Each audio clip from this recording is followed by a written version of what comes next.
السلام علیکم، کیا حال چال ہے بچوں؟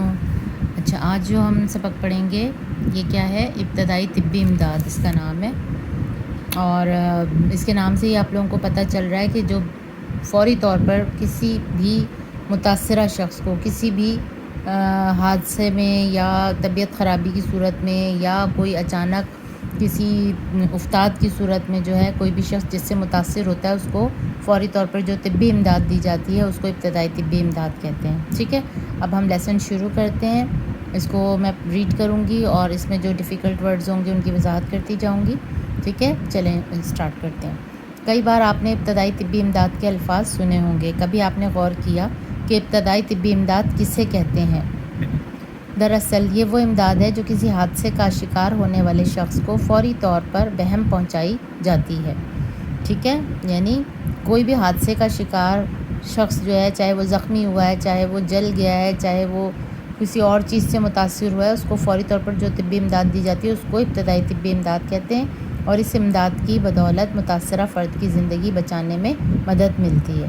ابتدائی طبی امداد کا لفظ دراصل انگریزی کے لفظ فرسٹ ایڈ کا متبادل ہے، یعنی اس کے لیے انگریزی میں جو لفظ بولا جاتا ہے اسے فرسٹ ایڈ کہتے ہیں۔ وہ ڈبہ یا تھیلا جس میں ابتدائی طبی امداد کا سامان موجود ہوتا ہے اسے فرسٹ ایڈ باکس کہتے ہیں، اور اس جو ہے بچے جو ہے اب اس ایج میں اچھی طرح سے اس لفظ کے معنی سمجھتے ہوں گے، کیونکہ عموماً گھروں میں فرسٹ ایڈ باکس رکھے جاتے ہیں۔ اس میں کیا ہوتا ہے؟ اس میں پٹیاں، روئی، مختلف مرہم، ٹنکچر کیا ہوتا ہے؟ زخم صاف کرنے کی ادویات موجود ہوتی ہیں۔ ٹنکچر زخم پہ لگانے والا ایک لیکوڈ ہوتا ہے، اسے ٹنکچر کہا جاتا ہے۔ ان کے استعمال کا طریقہ جاننے کے لیے ابتدائی طبی امداد کی باقاعدہ تربیت حاصل کرنی پڑتی ہے۔ ٹھیک ہے، کسی بھی وقت ابتدائی طبی امداد کی ضرورت پڑ سکتی ہے۔ ایک عام شخص کو ہمارے معاشرے میں جو ہے ابتدائی طبی امداد کی بیسک نالج ضرور ہونی چاہیے۔ کیونکہ اس کی ضرورت کبھی بھی پڑ سکتی ہے۔ فیکٹریوں اور کارخانوں میں کام کرنے والوں کو کسی وقت بھی چوٹ لگ سکتی ہے، سڑک پر چلتے ہوئے کسی موٹر گاڑی سے ٹکر ہو سکتی ہے، اور اسکول میں جو ہے کھیلتے ہوئے کوئی کھلاڑی گر سکتا ہے، باورچی خانے میں کام کرتے ہوئے پاؤں پھسل سکتا ہے، ذرا سی بے احتیاطی سے کپڑوں میں آگ لگ سکتی ہے، کرنٹ لگ سکتا ہے، ٹھیک ہے، بچھو یا سانپ ڈس سکتا ہے، نہر یا دریا میں نہاتے ہوئے کوئی ڈوب سکتا ہے۔ تو یہ سب چیزیں کیا ہیں؟ یہ وہ حادثات ہیں جن سے کوئی بھی شخص متاثر ہو سکتا ہے، اور ان کے لیے فوری طور پر جو ہے ایسے لوگوں کے لیے ابتدائی طبی امداد دینا ضروری ہے۔ ابتدائی طبی امداد دینے سے کیا ہوتا ہے کہ ممکن طور پہ اس کی زندگی ہو سکتا ہے کہ بچ جائے۔ معاشرے میں رہنے والے ہر فرد کا یہ فرض ہے کہ اسے ابتدائی طبی امداد کی چند ضروری باتوں کا پتہ ہو، تاکہ ضرورت پڑنے پر وہ متاثرہ شخص کے لیے کچھ نہ کچھ کر سکے۔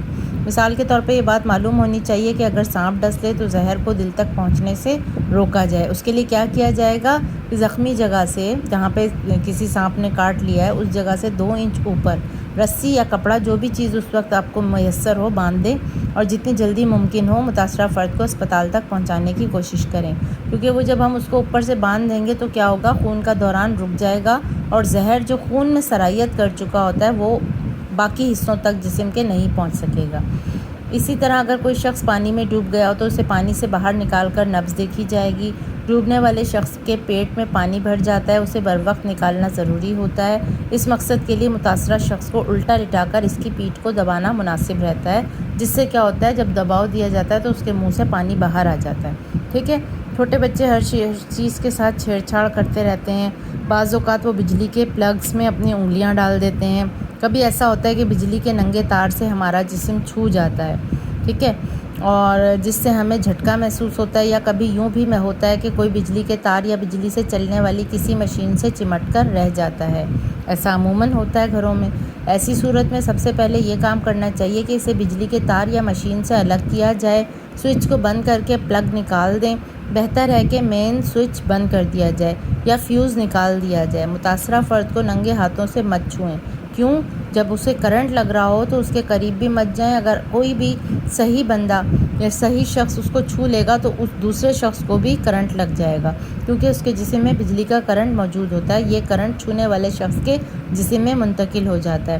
غیر مؤثر اشیاء، ایسی اشیاء، دیکھیں اب یہ غیر مؤثر اشیاء کی آپ کو ڈیفینیشن بتا رہے ہیں، تعریف بتا رہے ہیں کہ ایسی اشیاء جن میں سے بجلی کا کرنٹ نہ گزر سکے، مثلاً لکڑی، کاغذ، پلاسٹک، ربڑ وغیرہ، یہ وہ چیزیں جن سے بجلی نہیں گزر سکتی، ان کی مدد سے متاثرہ فرد کو الگ کریں۔ یہ خیال رکھا جائے کہ الگ کرتے وقت جس جگہ آپ کھڑے ہوں وہ گیلی نہ ہو۔ متاثرہ شخص کے اوپر کمبل ڈال دیں اور اس کے بعد سب سے پہلے یہ دیکھیں کہ آیا اس کا نظام تنفس بحال ہے۔ نظام تنفس کا مطلب ہے سانس لینے کا عمل یا سانس لینے کا نظام۔ اگر سانس رک گئی ہے یا سست رفتاری سے آ رہی ہے تو وہ مصنوعی طور پر تنفس کا بندوبست کریں۔ باقی جسم کی نسبت سر کو نیچا رکھیں۔ متاثرہ شخص کو زیادہ ہلنے جلنے نہ دیں۔ کوئی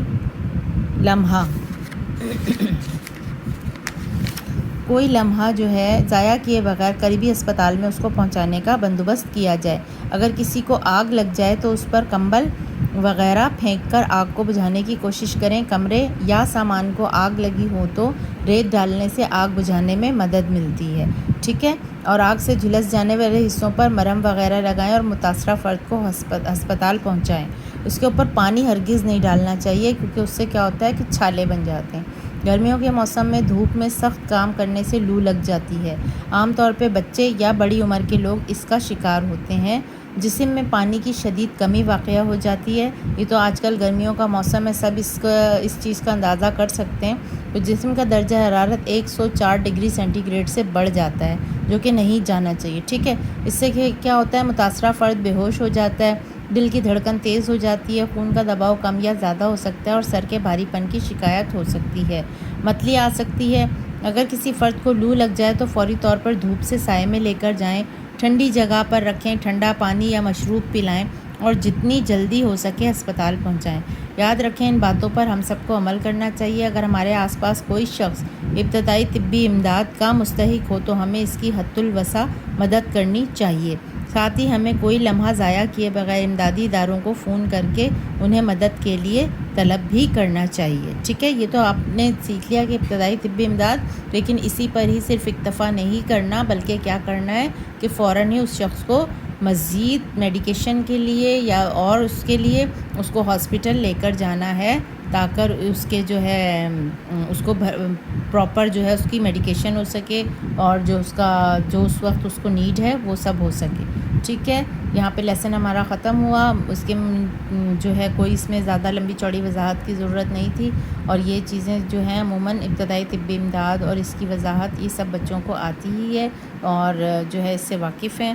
تو انشاءاللہ نیکسٹ ویڈیو میں ہم اس کی ایکسرسائز کرتے ہیں۔